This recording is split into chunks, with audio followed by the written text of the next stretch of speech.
Sesungguhnya hati itu adalah sesuatu yang paling mahal.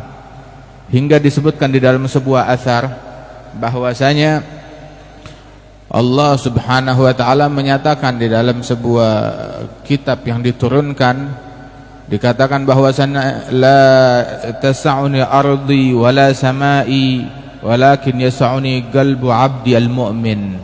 Sesungguhnya langit tidak cukup untuk memuat Allah dan bumi pun juga tidak, akan tetapi hati seorang mukmin itu adalah baitur Rabb, rumahnya Allah Subhanahu wa taala.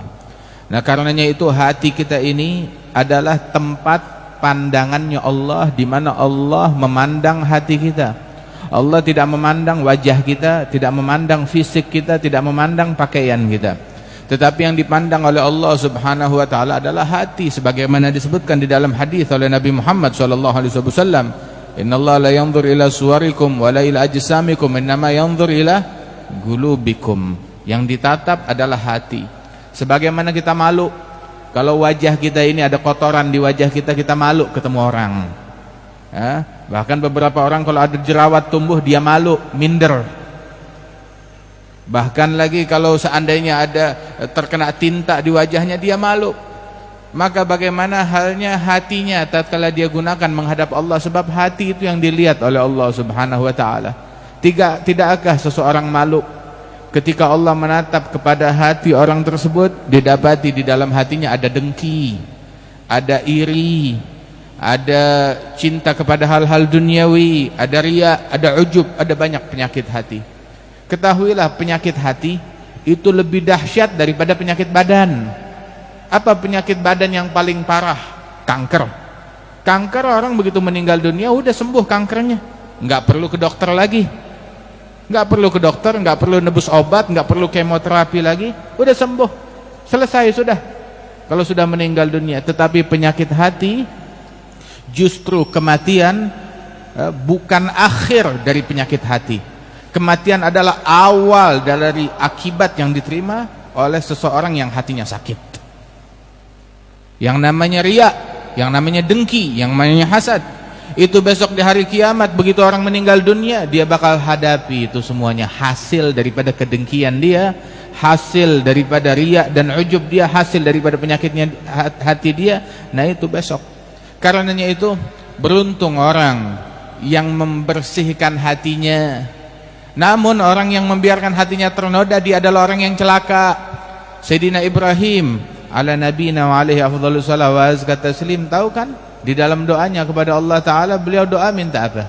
Wala tukhzini yauma yub'atsun yauma la yanfa'u malun wala banun illa man atallaha biqalbin salim. Ya Allah, jangan hinakan aku di hari kebangkitan, hari di mana harta enggak bawa manfaat, keluarga enggak bawa manfaat, tahta enggak bawa manfaat. Kesian orang yang menyangka bahwasanya tahta, anak ataupun juga harta bisa nolong dia besok di hari kiamat. Lah, enggak bisa nolong dia besok di hari kiamat. Illa, kecuali manatallah biqalbin salim.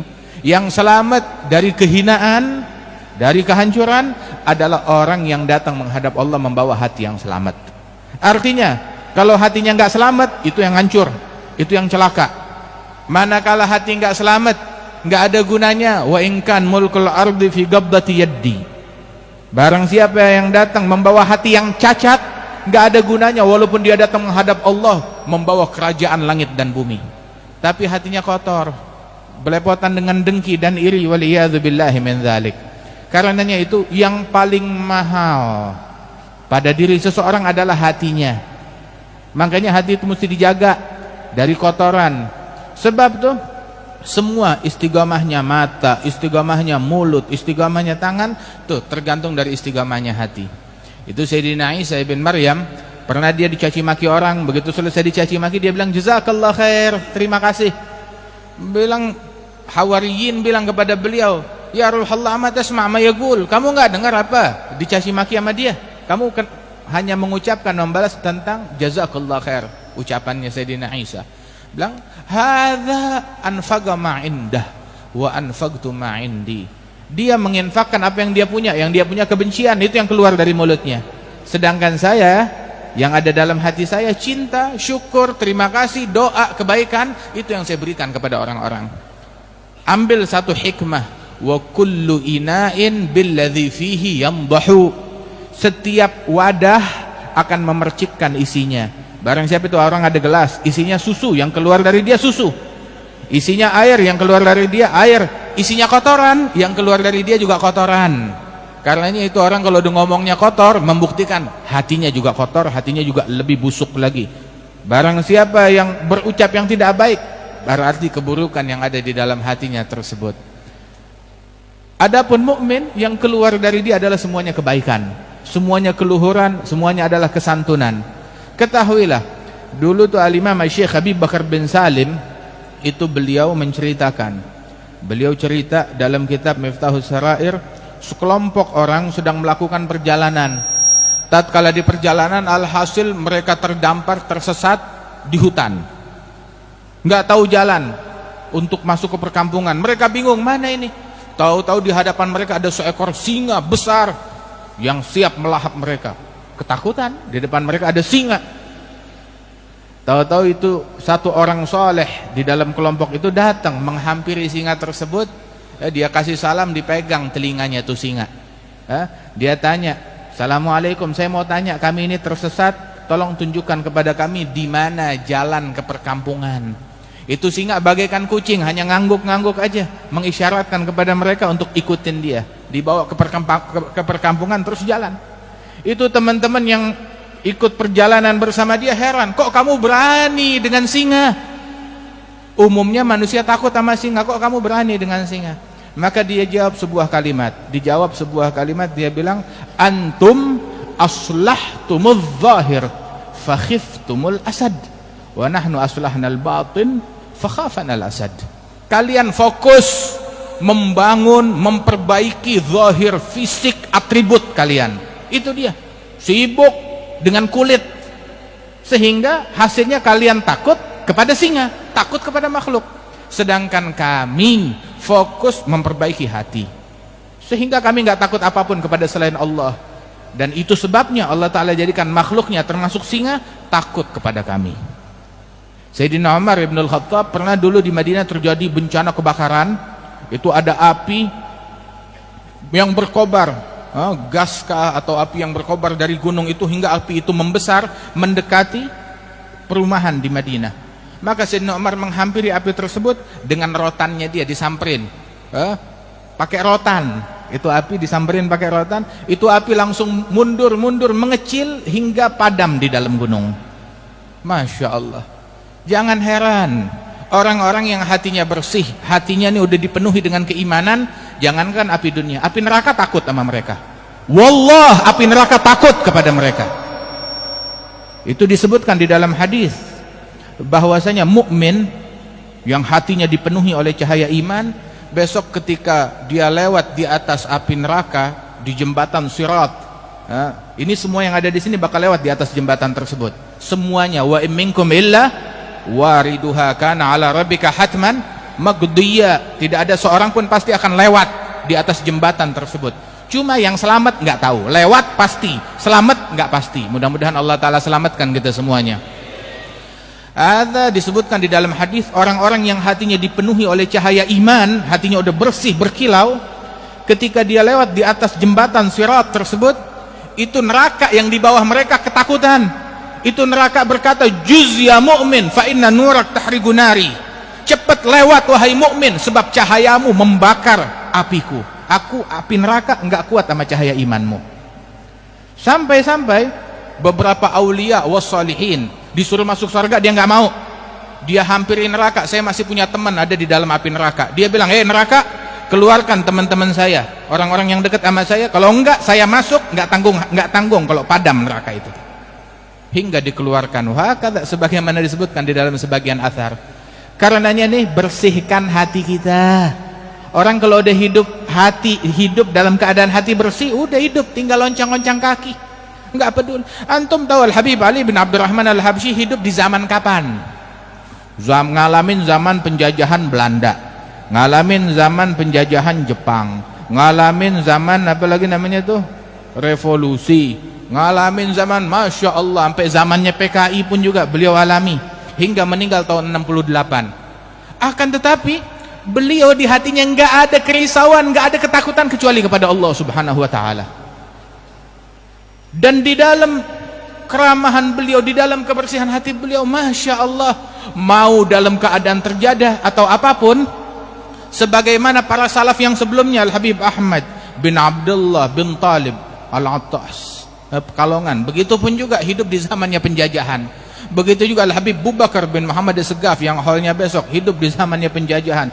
Masya Allah. Tapi mereka, sebagaimana dikatakan oleh Syekh Habib Bakar bin Salim, nahnul muluk hagigatan la ghairana wallah la malika siwana yujadu. Kami ini adalah raja-raja pada hakikatnya, nggak ada raja melainkan kami, ya, orang-orang yang diwakilkan kerajaannya oleh Allah Subhanahu wa Ta'ala. Punya apaan mereka? Itu waktu itu pernah di suatu masa, antum ta'rifun Al-Habib Abdul Qadir bin Ahmad As-Segaf pernah berdiri di majelis ini. Al-Habib Abdul Qadir bin Ahmad As-Segaf itu ayah beliau Al-Habib Ahmad bin Abdurrahman. Itu pernah waktu itu ada sedikit kesalahpahaman antara beliau dengan Sultan di Seiwun, hingga akhirnya dia datangi Sultan di Seiwun tersebut, ditegur. Sultan ini sebenarnya muhibbin, cinta, cuma ada terjadi kesalahpahaman, berhasil dipengaruhi hingga dia melakukan tindakan yang bertentangan dengan Al-Habib Abdurrahman Ahmad bin Abdurrahman As-Segaf, abahnya Habib Abdul Qadir bin Ahmad, hingga ditegur, wahai Sultan, jangan campur masalah ini, begitu. Dan tolong, asal kamu tahu aja, naz'ak min mulkak ashal indi min naz'ili kufiyati. Saya melengsarkan kamu dari kursi kesultananmu lebih mudah daripada saya buka kofiah saya ini. Wallah, ada beberapa salatin, raja-raja, kesian sebagian orang menganggap waktu dia ditumpahkan, dipegangkan amanat kerajaan oleh Allah Subhanahu wa Ta'ala, dia nggak sadar kalau itu pinjaman dari Allah Ta'ala. Allahul Malik, Malikal Mulk, raja dari semua kerajaan. Dia membuat beberapa aturan yang tidak benar, akhirnya mengadu kepada beberapa ulama di Tarim. Maka ulama tersebut bilang, sampaikan kepada Sultan, suruh rubah aturan tersebut. Dia nggak mau rubah. Suruh rubah, dia nggak mau rubah juga. Sampai dia menzalimi beberapa orang, akhirnya bilang suruh rubah, wa illa dia bakalan menyesal. Akhirnya tetap nggak mau rubah. Akhirnya orang alim tersebut masuk ke Masjid Ba'alwi, dia takbir 4 takbir. Tahu 4 takbir? Seperti takbirnya jenazah. Allahu Akbar, Allahu Akbar, Allahu Akbar. Udah. Dalam 1 minggu 7 jenazah dikeluarkan dari rumahnya Sultan. Masya Allah. Udah begitu baru dia taubat, rubah aturannya. Wahakadha, bersihkan hati kita. Jangan dengki sama orang, jangan benci sama orang, jangan prasangka buruk sama orang. Wallah, apa sih yang nipu kita hingga kita jadi mau dengki sama orang lain? Apa yang menipu? Siapa yang menipu kita hingga kita membenci kepada sesama muslim?